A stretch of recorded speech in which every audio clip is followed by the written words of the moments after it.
తిరిగి BCN news కి స్వాగతం. తాడేపల్లిగూడెం నియోజకవర్గంలో ప్రజల నమ్మకాన్ని వమ్ము చేయకుండా అభివృద్ధి అంటే ఏమిటో చేసి చూపే వరకు కష్టపడతానని ప్రభుత్వ విప్ ఎమ్మెల్యే బొలిశెట్టి శ్రీనివాస్ పేర్కొన్నారు.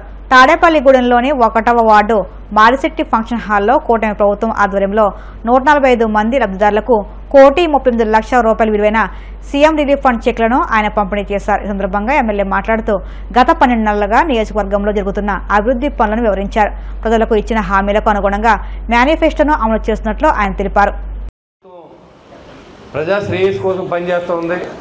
ఇది మంచి ప్రభుత్వం అని చెప్పడం కాదు, చేసి చూపించాలనే ఉద్దేశంతో మరి ముఖ్యమంత్రి చంద్రబాబు నాయుడు గారు ఇవాళ మనందరూ ఇక్కడ కలిసే ఉంటే దానికి కారణం చంద్రబాబు నాయుడు గారు. ఇవాళ ఏ చెక్కు వెళ్ళినా సరే ఇవాళ ఎంతో కొంత ఆదుకునే విధంగా మరి ఇక్కడ ఇచ్చినందుకు ఆయన కూడా తాడేపూడెం పట్టణ తరపున తాడేపూడెం కాన్స్టిట్యున్సీ ప్రజల తరపున ఆయన కృతజ్ఞత తెలియజేస్తూ ఉన్నా. ఎందుకంటే ఏది కాదనకుండా ఇవాళ కూటమి ప్రభుత్వంలో అన్ని పార్టీలు ఇమిడి ఉంటాయి. మరి అందరూ కలిసి తీసుకొచ్చిందే ఈ పేషెంట్లందరినీ తెలుగుదేశం, జనసేన, బీజేపీ కాకుండా వైసీపీ నాయకులు కూడా కొంతమంది నా దగ్గర సొంతంగా కూడా పెట్టుకున్న ఫైల్ కూడా మీకు చెప్తాను. అంటే గత ప్రభుత్వంలో ఏం జరిగిందో మనకు అనవసరం. రాజకీయాల వరకు ఎవరికి ఇష్టం వచ్చినా వాళ్ళు ఓట్లు వేసుకోవచ్చు, కానీ మన రాజకీయాల్లోకి వచ్చిన ప్రజల కష్టాన్ని మాత్రమే చూడాలని ఆలోచించే వ్యక్తి నేను. ఈరోజు మనం గెలిచిన తర్వాత నిరుపేద లేదా డబ్బున్నా కూడా తట్టుకోగలలే చూడాలి తప్ప ఆడ ఏ జెండా మోసేయడం మనకు అనవసరం. అలా అని మనం కూడా తిరిగిన వాళ్ళు ఎవరిని మనం వదలలేదు. ఈరోజు చాలామంది ఇవాళ తెలుగుదేశం ప్రెసిడెంట్లు, అదేవిధంగా జనసేన ప్రెసిడెంట్లు, బీజేపీ నాయకులు అందరూ సహకరిస్తేనే ఇలా ఎవరైనా ఇబ్బంది ఉంటే ఎండ తీసుకురావడం పెడతాం. అది ఎవరితో కూడా చూడకుండా దానికి ఒక మనిషిని పెట్టాను. ఇవాళ ఎన్ని చేయించడానికి కారణం అంటే ఒక మనిషి మన పని మీద తిరుగుతూ ఉంటాడు అక్కడ. లేకపోతే దీన్ని చెక్కులు మనం తెచ్చుకోవాలంటే కష్టం. వాళ్ళు ఇచ్చినప్పుడు తీసుకుందాం అనుకుంటే ఏది రాదు. దానికి ఆ డబ్బులు మనం సొంతంగా భరించి అది గవర్నమెంట్ డబ్బులు ఇవ్వదు. నెలకు ఒక 20,000 రూపాయలు మనం ఖర్చు పెడితే మరి 10 నెలలకి మన జీతం అతనికి ఇస్తే ఈ చెక్కులన్నీ మనం తీసుకొచ్చి మనకి ఇస్తాడు అతను. మనం రోజు వెళ్ళాలంటే ఏదైనా ముఖ్యమైన పని ఉంటే వెళ్ళి కలిసి మనం చెక్కులు అడుగుతాం. మరి ఈ కూటమి ప్రభుత్వాన్ని ఆశీర్వదించాలో లేదో కూడా మీరు ఆలోచించాలి. నేను జగన్మోహన్ రెడ్డి మాట్లాడుతూ ఉన్నాడు, మీరు చూసే ఉంటారు అందరూ. 12 నెలలు ఏం చేయలేదని, ఏం కావాలని మీరు వెళ్ళేటప్పటికి ఒక రోడ్డు లేదు, రైతులకి ధాన్యం తోలితే డబ్బు ఎప్పుడవుతుందో తెలీదు. పెన్షన్ అనేది మీ ప్రభుత్వంలో ఉండగా మీరు ఇచ్చిన డబ్బులు 5 సంవత్సరాలకే 10,000 రూపాయలు పెంచారు. చంద్రబాబు నాయుడు గారు పాత నెలల్లో కూడా కలిపి మరి 7,000 రూపాయలు పెన్షన్ మనం అందజేసే మొట్టమొదటి నెలలో. ఎవరు గొప్పవాళ్ళు, ఎవరు మంచి ఆలోచిస్తున్నారో మీరు ఆలోచన చేయాలి. ఇవాళ గ్యాస్ సిలిండర్లు ఉచితం ఆల్రెడీ మనం తీసుకుంటూ ఉన్నాం. మరి తల్లి దీవెన వచ్చే నెల నుంచి వేస్తానని చెప్తూ ఉన్నారు. ఆర్టీసీ బస్సులు కార్యక్రమం చాలామంది మొక్కు చూపించకపోయినప్పుడు కూడా మేనిఫెస్టోలో మనం మాట అన్నాం కాబట్టి అది కూడా అరేంజ్మెంట్ చేద్దాం ఆగస్టు 15 తారీఖు నుంచి కూడా సీఎం గారు చెప్పడం జరిగింది. ఇన్ని తెలిసి కూడా ఓటు కూడా చేయలేదని పచ్చి అబద్ధాలు కోరు జగన్మోహన్ రెడ్డి. ఎందుకంటే నిన్న మాట్లాడుతున్నాడు చంద్రబాబు నాయుడు కాళ్ళు గోటికి పనిచేయని పాజీ ముఖ్యమంత్రి మాట్లాడతాం నేను పూర్తిగా ఖండిస్తూ ఉన్నా. గెలిచిన 12 నెలల్లో ప్రతి గ్రామంలో ఏ రోడ్లు లేవు, ఏ డ్రైన్లు లేవు అనేది నా మైండ్లో ఉన్నాయి. తాడేపట్నం ఏ రకంగా ఉన్నదని కూడా నా మైండ్లో ఉంది, నేను తిరిగాను కాబట్టి. అవన్నీ ఒకటోటిగా చేసుకుంటూ వస్తున్నాం. ప్రతిరోజు గ్రీవెన్స్ పెట్టాం, ఎవరు వచ్చినా సరే అధికారులతో పనిచేస్తూ ఉన్నాం. కూటమి ప్రభుత్వం సంక్షేమ అభివృద్ధి కార్యక్రమాలను ప్రజల్లోకి తీసుకువెళ్ళడానికి సంస్థాగతంగా పార్టీని మరింత బలోపేతం చేయడమే లక్ష్యంగా తెలుగుదేశం మహానాడుకు సర్వం సిద్ధం అవుతుంది. రాయలసీమకు జగన్ చేసిన ద్రోహాన్ని గడప గడపల్లోనే ఎండగట్టి కూటమి ప్రభుత్వం చేపట్టబోయే ప్రత్యేక కార్యక్రమాల గురించి మహానాడులో వివరించనున్నారు. మద్యం కేసులో జగన్ జైలుకు వెళ్లడం ఖాయమని కడప జిల్లా ద్వితీయ శ్రేణి వైసీపీ నేతలు తాము సంప్రదిస్తున్నారంటూ టీడీపీ నేతలు చెబుతున్నారు. రానున్న విద్యా సంవత్సరంలో సాంఘిక సంక్షేమ శాఖ అధికారులు సమన్వయంతో పనిచేసి సాంఘిక సంక్షేమ హాస్టల్ అడ్మిషన్ లక్ష్యాలను చేరుకోవాలని ఆ శాఖ జిల్లా జాయింట్ డైరెక్టర్ ముక్కంటి పిలుపునిచ్చారు.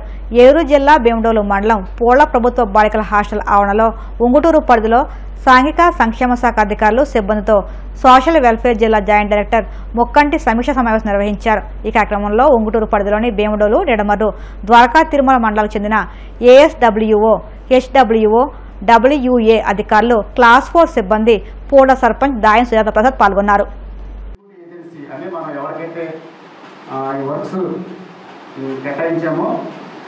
వాళ్ళతో మీటింగ్ పెట్టడం జరిగింది. ఆ మీటింగ్లో మన ఏఎస్డబ్ల్యూ కూడా వచ్చారు, కొంతమంది హెచ్డబ్ల్యూ కూడా వచ్చారు. మనకి టోటల్గా జిల్లాలో 52 హాస్టల్స్లో వర్క్ నడుస్తున్నాయి. 52 హాస్టల్స్లో 5,72,00,000 తోటి రిపేర్ వర్క్స్ చేస్తున్నారు. వాటి గురించి మన జిల్లా కలెక్టర్ గారు రివ్యూ ఇప్పుడు 2 సార్లు చేశారు. అవన్నీ కూడా మనకి ఈ నెలాఖరికి పూర్తవుతాయి. 1-2 హాస్టల్స్లో వేరే చోట్ల ఫస్ట్ వీక్ ఇస్తారు, జూన్ ఫస్ట్ వీక్ ఇస్తారు. ఏదైనా హాస్టల్స్ ఓపెన్ అయ్యే టయానికి ఎక్కడ కూడా పెండింగ్ వర్క్లు ఉండవు. అయితే ఇప్పుడు మీ అందరినీ పిలిచి ఈ మీటింగ్ పెట్టిన సారాంశం ఉద్దేశం ఏంటంటే, వచ్చే జూన్ మనకి 12-13 తారీఖులు అనుకుంటా డేట్ ఇచ్చింది. ఓపెన్ అయ్యేటప్పటికి హాస్టల్స్లో గవర్నమెంట్ నిర్దేశించినటువంటి మినిమం స్ట్రెంత్ ఒక్కొక్క హాస్టల్కి 100 మంది ఇచ్చారు టార్గెట్. దాన్ని మనం ఫుల్ఫిల్ చేయాలంటే కేవలం ఒక ఏఎస్డబ్ల్యూ గారి వలన, కేవలం హెచ్డబ్ల్యూ వలన, లేకపోతే దాంట్లో పనిచేసే స్టాఫ్ వలన అవుతుంది. అందరం కష్టపడి పనిచేస్తేనే అవుతుంది. మీరందరూ కూడా సోషల్ వెల్ఫేర్కి సంబంధించినటువంటి ఎంప్లాయీస్, అవునా? డిపార్ట్మెంటే సోషల్ వెల్ఫేర్. మీ పోస్టు వెల్ఫేర్ అసిస్టెంట్ కాబట్టి వెల్ఫేర్ అంతా మీకే ఇచ్చారు. సెక్రటేరియట్లో ఎంతమంది ఎంప్లాయీస్ ఉన్నారు? కానీ ఎవరు కూడా వెల్ఫేర్ లేదు, మీకే ఉంది.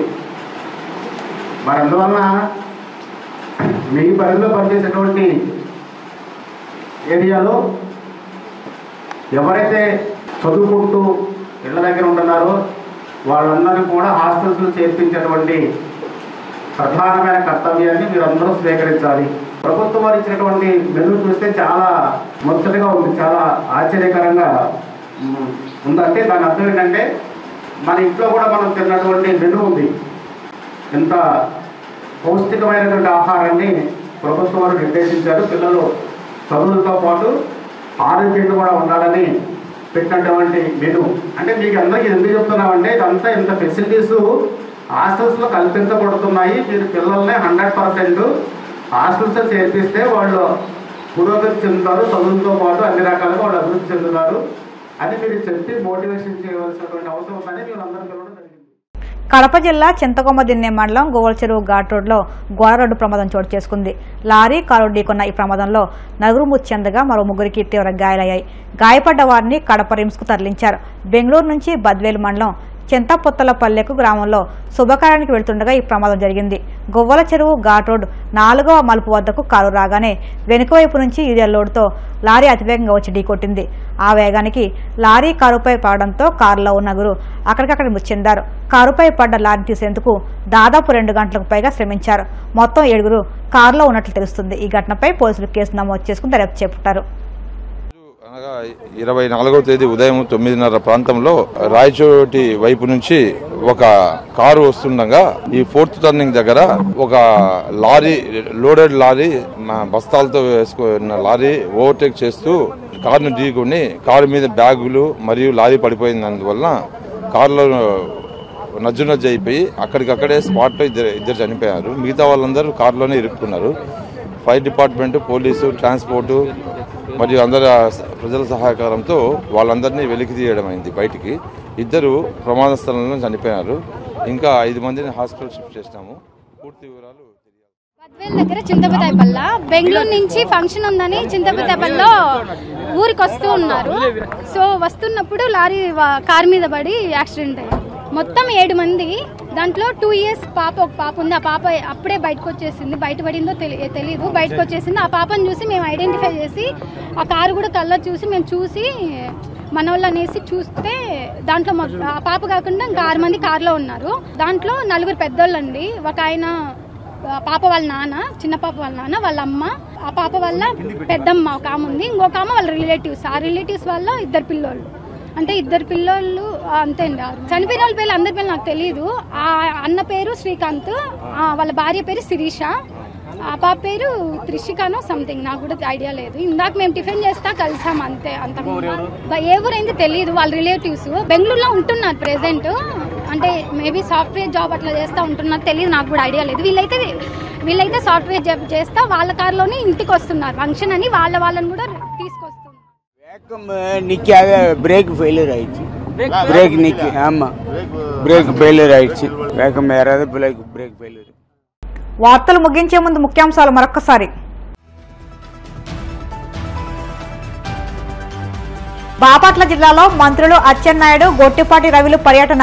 నల్లబర్లి పొగాకు చివరి ఆకు కొనే వరకు ప్రభుత్వం రైతులకు అండగా ఉంటుందని భరోసా.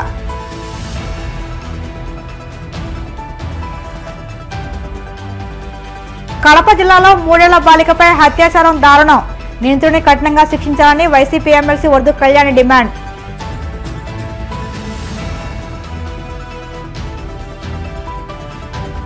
ఎన్నికల హామీల అమలుపై తక్షణమే కూటమి ప్రభుత్వం క్యాలెండర్ను ప్రకటించాలి. YCP MLC Botsa Satyanarayana demand.